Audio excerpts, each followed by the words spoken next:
Hello and welcome to the best football show. I am Brian Baldinger, that Baldy NFL on all your social media platforms. Been posting a bunch of videos yesterday and today about Week 12's action. You can watch this. You can download your Odyssey app for free right here, and you can watch this on a daily basis wherever you get your apps. You can like it, subscribe to it, and tell all your friends about it. Let's see. I spent the morning up at the Jets, just doing some podcasts and some video breakdowns and some things up there. It's their day off up there, so not much there, but obviously a lot of speculation about what direction you're going to go to. I don't have any news for anybody. I'm just saying it's just a strange place to see your head coach and your general manager all gone and Phil Savage running the team. So we'll keep you posted as we get closer. But two teams that are in contention here for playoffs and played last night, Monday Night Football, a Harbaugh Bowl. I didn't disappoint. Jim Harbaugh, John now 3-0 against his brother for whatever that's worth.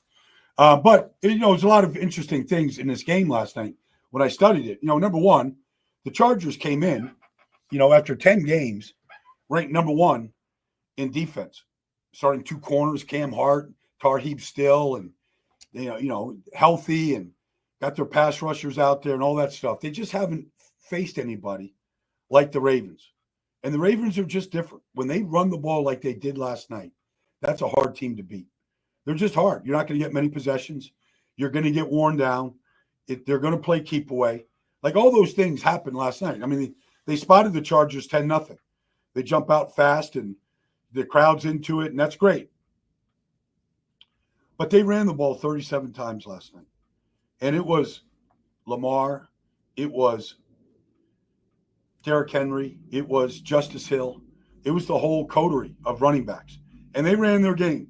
They really don't fool you. Patrick Ricard is the lead back. They run some misdirection, but for the most part, it's just power runs. It's power football. You're going to get power near GO. You're going to get counter Trey. You're going to get power runs. You're going to get quarterback keepers. It's really pretty basic, but can you stop it? And the Chargers had a hard time. I mean, they came in the reduced front. That means they cover up the two guards in the center. They got their linebackers and their outside backers, whether it's Bosa, Tui Peloto, whoever. The Ravens ran for 212 yards last night. And Derrick Henry had another big game. Second to Saquon in rushing right now by just not very many yards. And, Lamar's is the difference. And so it's just a tough matchup. I mean, the Chargers have had 10 games, and their stats were real. That's a pretty good sample size. Number one defensive football, fewest points, all that stuff is, the corners had played well. But when you try to stop the Baltimore Ravens, when they want to run it, and the ways that they run it, even the misdirection at the very end with everything looking like it could be a Lamar keeper to the right, and he hands it to Justice Hill going to the backside. I mean, the safety came flying out of the middle of the field. I don't know if it was Alohi Gilman or whoever it was. He comes flying in the middle of the field to the strong side, thinking that's where Lamar's going. And all Justice Hill had to do was just beat, the end, the soft end on the backside, and he was down the moving sidewalk, 51 yards, put that game on ice. They've got it. Sometimes they get away from that run game when they fall behind, like they have against Cincinnati. Derrick Henry comes off the field. They're more of a throwing team. I think it's important that they get games like that when they get ready for the postseason, because you might have to, play from behind. Might have to throw it. Might have to come down the field in the final minute to win a game. So it's good that you get that kind of work. But when they can pound you like they did, when Lamar is literally dropping back 23 times, he had sacked one time. It's 60 plays and 37 more runs. They're gonna wear you down. So that was my take on last night's game. Chargers are still a good team. They'll compete with Denver for, second place in that division, and maybe they get all three teams in, because all three teams are playing really good. All three teams play great defense. The Chargers, the Broncos, and the Chargers and the Chiefs, they all play good defense, and you're going to have to play good defense down the stretch. Keep the score down. Especially if you get into bad weather, and all those kind of bad fields, all those kind of things that can happen once Thanksgiving comes in a couple of days here. Let's go to Detroit, because it's easy to see Detroit just winning 9 games in a row and putting up big points every week and all that kind of stuff. But they've had their share of, obviously, losing Hutch was a huge loss. But, they lost their middle linebacker, Alec Anzalone, I think it's a broken forearm.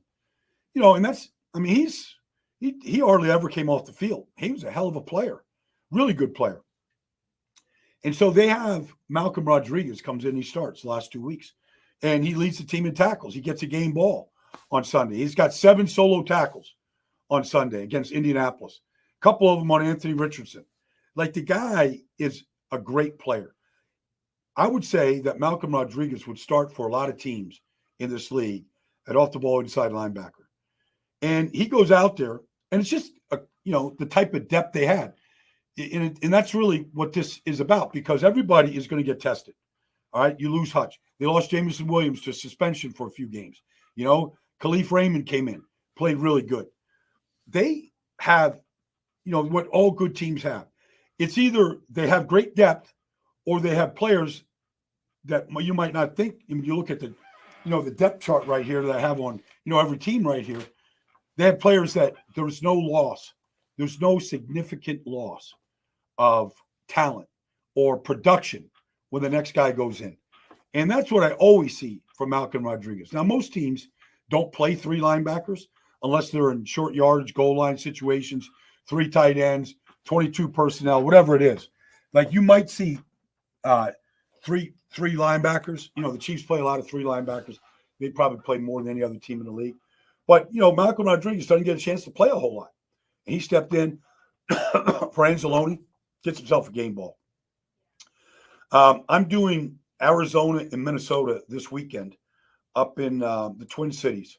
And I've watched all of the Minnesota game. It's interesting because coming into the season, the Minnesota Vikings had to replace their entire defensive line.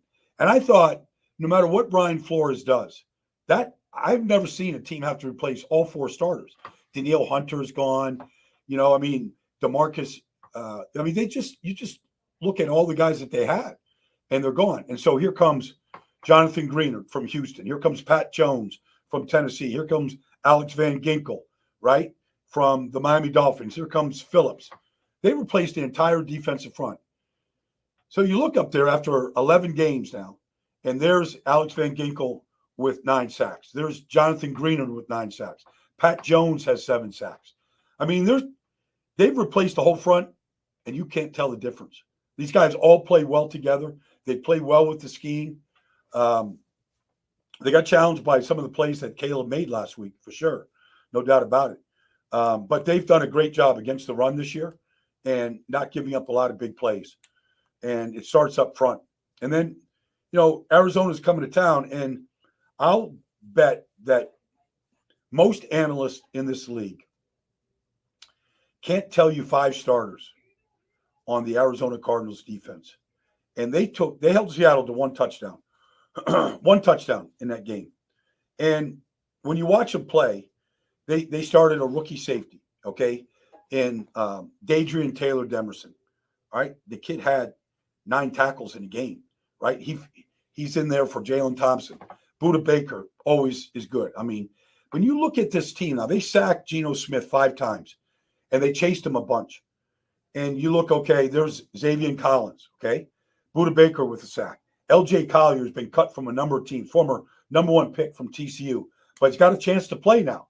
So he's playing good, right? Jake Lucetta, guy comes up with big plays. Kazir White is their middle linebacker. They play reduced fronts. They overload pressures. The young corners, Max Melton, the younger brother of Bo Melton up in Green Bay, Rutgers kid, out there balling out there at the corner. They went up against, DK and Jackson Smith and Jigba. I thought they played pretty well. They took the ball away, interceptions, forced fumbles. They did a lot of good things. Xavier Collins had a forced fumble and a sack and an interception in the end zone to stop a drive. They gave, and you look, and they gave up 1 touchdown in the game. And Seattle's in first place. They just beat, the Cardinals by virtue of that. They're both 6-5, but, because they went head-to-head with Arizona and they beat them, Seattle's in first place. But anybody that just wants to write Arizona off is crazy. Now, look, Kyler Murray threw his first interception in a month. And it was a great play by Devin Witherspoon and Kobe Bryant. And it forced an errant throw. And then they picked up a convoy. And, Kobe Bryant scored a touchdown. That was the difference in the game. But make no mistake, Seattle's defense, I won't take anything away. They go to the Jets this week, and they play the Jets. Jets have their hands full. If their offensive line doesn't play better than they have played all year, they're going to get it handed to them. Their head's going to get handed by the Seattle defense. Oh, by the way, that's leading the charge up front is Big Cat Williams. Played one of the best games I've ever seen him play in 10 years. But he's playing great football. Plays a lot of snaps, plays with great energy. The Jets know him. They drafted him with the 5th pick, years ago. But they're going to see a great defense, I think, and a defense is coming in. But I was talking about Arizona and Minnesota. On paper, it says Minnesota should get their 10th win and stay right on the Detroit Lions' heels. Oh, that's true. And you look at the receiving core, because I'm watching, Jordan Addison have a great game last week for Minnesota. He caught a number of big plays against Chicago. But, Justin Jefferson draws so much attention. And I'm interested to see how Arizona is going to handle Justin Jefferson, because the guy is a very selfless player. He's the highest paid receiver in the league, and he's worth every penny. But they use him as a decoy. If teams want to really shade their safeties and their coverage to him, then you're going to get Jalen Naylor with a touchdown like he had last week, 10-yard touchdown. All right, you're going to get Jordan Addison with big plays. TJ Hutchinson is now back. They've got unbelievable weapons. And, oh, by the way, Aaron Jones has 800 yards rushing. All right, he's having a great season. And he had his longest run of the year last week against Chicago at 41 yards on the 5th play of the game. They're down. Minnesota lost their left tackle.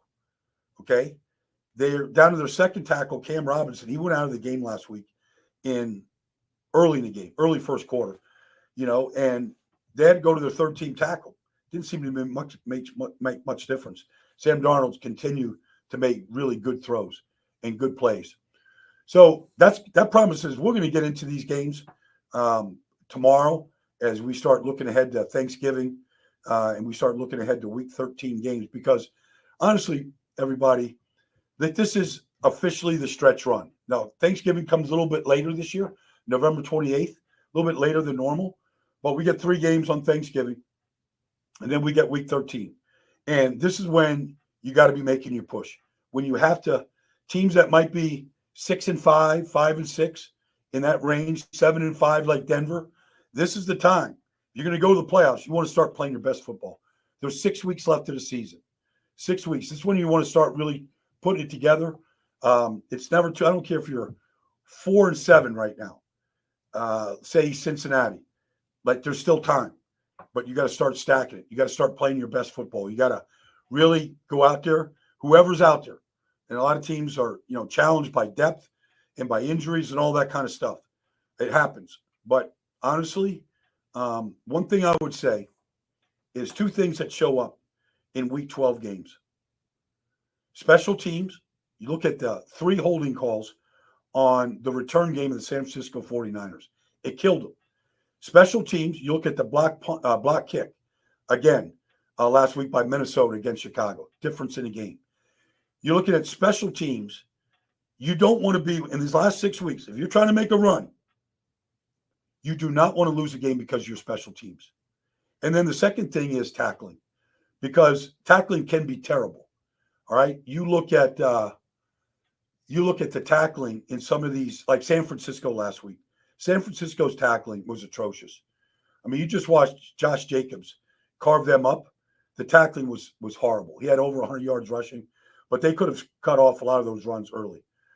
So special teams, tackling. Just if you've got a team that you root for, you watch Thanksgiving, Thursday, look at those 2 things and see if they decide the outcomes of these games. All right, that's been the Best Football Show here today. We're 2 days away from Thanksgiving.